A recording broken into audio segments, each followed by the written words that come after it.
Bienvenue dans ce spécial l'élection municipale et régionale 2023 en Côte d'Ivoire. Devenir maire, faire appel à la gestion des ressources matérielles, financières et humaines. Justement, la personnalité que nous recevons aujourd'hui est spécialiste de la fiscalité et des questions de droit. Il a fait ses preuves à l'international. Aujourd'hui, il est à la tête d'un cabinet qui s'appelle MBM Associés. Monsieur Gérard Bowie, bonjour et merci d'avoir accepté notre invitation. Bonjour, Monsieur Maïga. Vous êtes candidat dans la commune d'Adjamé, dans le district autonome d'Abidjan. On sait que vous êtes un enfant de la commune. Aujourd'hui, vous êtes candidat au nom du PPACI et du PDCI RDA. Votre regard sur la commune? Aujourd'hui, je remercie tout d'abord le président Laurent Gbagbo et le président Bédié qui m'ont fait confiance pour porter les deux partis dans la lutte pour la commune d'Adjamé. Et mon regard que je dirais aujourd'hui sur cette commune, elle dresse un regard alarmant. Alarmant parce que nous avons autour de ces communes, les communes de Cocody, du Plateau et même d'Abobo, qui connaissent un développement. Mais nous, notre commune d'enfance, notre quartier, a un vrai recul en termes de sécurité, en termes de salubrité et en termes de chômage et de délinquance. Il faut que nous, les premiers responsables, nous nous penchions sur ces questions, sur ces problèmes, pour pouvoir apporter des solutions, et des solutions adéquates qui répondent aux problématiques de nos populations, de nos petits frères, de nos mamans, de nos amis.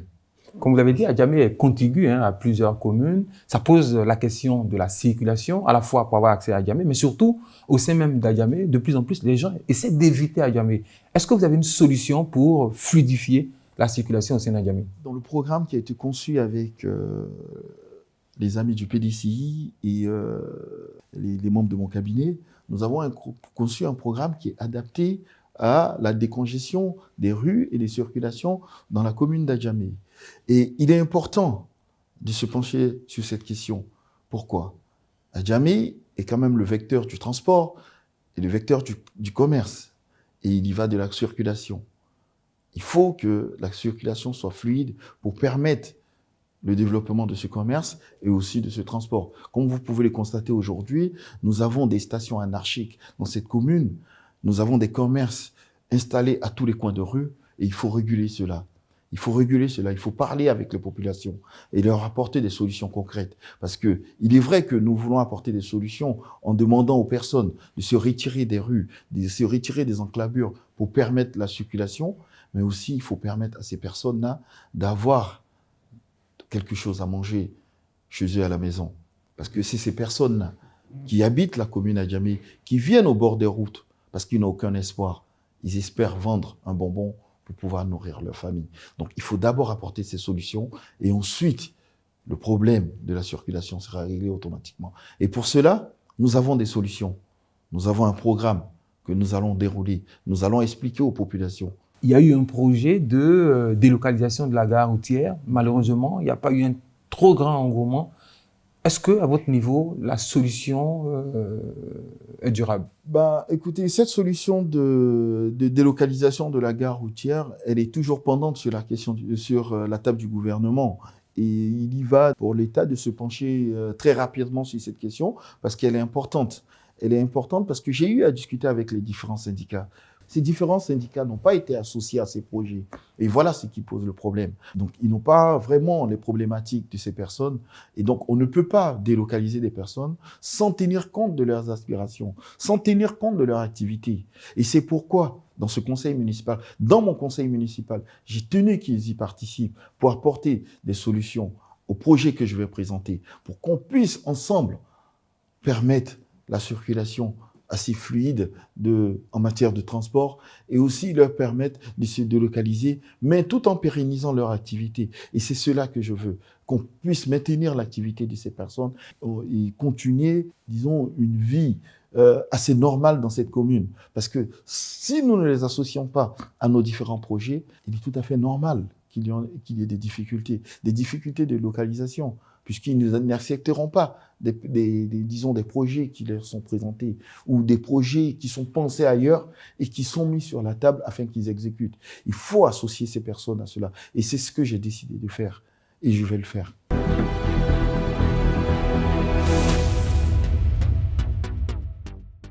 Si vous venez de nous prendre en marche, vous faites bien parce que vous êtes sur votre spéciale élection municipale et régionale 2023 en Côte d'Ivoire et nous sommes avec un spécialiste de la fiscalité. Il est candidat pour la coalition PPACI, PDCI dans la commune d'Adjamé. On continue. Vous savez qu'Adjamé, c'est près de 2 millions de personnes qui circulent par jour. On a abordé un peu la question de la circulation, mais il y a aussi la question de la sécurité des biens et des personnes. Est-ce que vous avez un plan? Écoutez, mon plan, je l'ai mis en place bien avant de pouvoir réfléchir à une éventuelle candidature à la municipalité. Et ce plan, tout le monde le connaît, le plan GB Initiative. Et je peux vous dire que j'ai fait un test dans un quartier, le quartier Sodessi, parce que je peux le citer en exemple. Et tout le monde peut le constater. Les représentants de la mairie sont allés sur place, ils ont constaté. Je me suis rapproché des jeunes. J'ai écouté leurs problématiques. J'ai écouté leurs manques et ils m'ont répondu. Et par cela, j'ai trouvé de l'emploi pour ces jeunes. Parce que c'est ça le problème de la sécurité à Adjamé. Ces jeunes ne travaillent pas. Avant qu'on ne commence cette interview, en aparté, vous disiez que à la MACA, 30%... Tout à fait, j'allais y revenir sur cette question. Quand je me suis rendu à la MACA, pendant les visites de certaines personnes, j'ai pu constater que plus de 30% de la population carcérale jeune vient d'Adjamé. Et je me suis posé des questions. Mais pourquoi? Et j'ai posé des questions à des détenus. Pourquoi vous êtes là? Pourquoi vous? Et ils m'ont expliqué leurs difficultés. Alors, monsieur le maire, à Adjamé, on sait que c'est un flux de personnes qui viennent. Est-ce que ce sont des jeunes d'Adjamé ou bien est-ce que ce sont des jeunes qui viennent des autres communes d'Adjamé? Si non ou si oui, comment faire en sorte que... Très généralement, c'est des jeunes qui viennent de la commune d'Adjamé parce que je connais parmi ces détenus certains jeunes que j'ai eu à voir quand j'étais enfant, qui y sont. Je peux vous dire des exemples, je peux vous donner des exemples.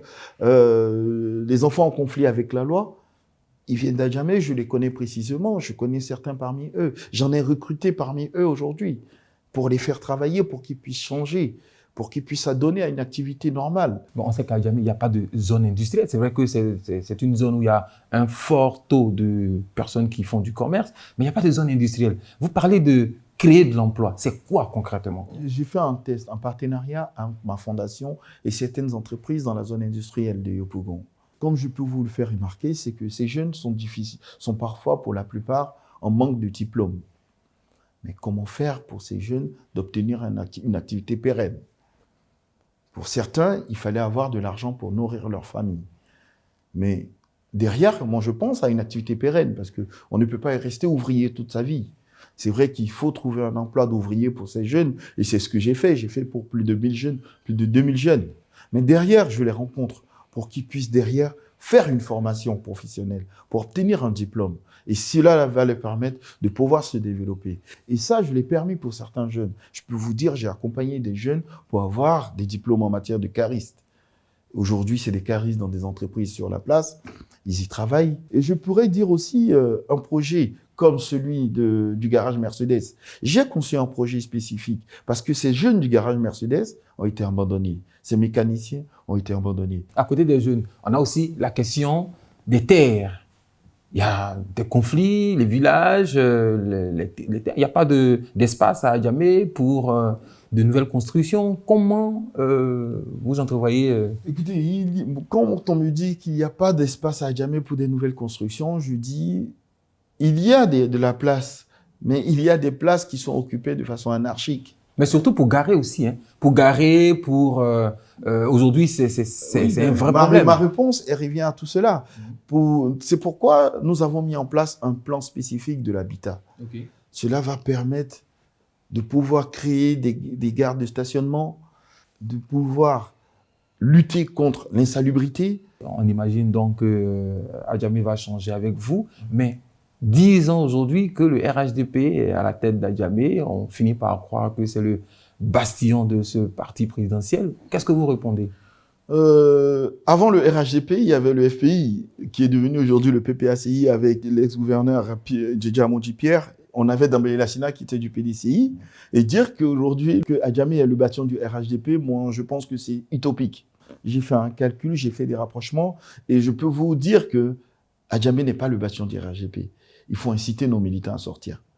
Et quand nos militants viendront voter, vous pourrez les constater. On a 115 000 votants à Adjamé. Je peux vous dire qu'on a plus de la moitié qui ne sont pas du RGP. Monsieur Jaraboui, on va s'arrêter là. Merci d'avoir accepté notre invitation. Merci. Je rappelle que vous êtes spécialiste en fiscalité et en droit. Vous êtes aussi spécialiste des questions des ressources humaines et à la tête du cabinet MBM et Associés. Merci d'être resté avec nous jusqu'à la fin de ce programme. Je rappelle que nous étions avec M. Gérard Boui. Il est candidat pour la coalition du PPACI et du PDCI dans la commune d'Adjamé. Vous pouvez suivre ce programme à travers nos différents médias et nos différents canaux. Il vous suffit simplement de taper le hashtag élection avec S. On se donne rendez-vous dans le prochain numéro, certainement avec un nouveau candidat.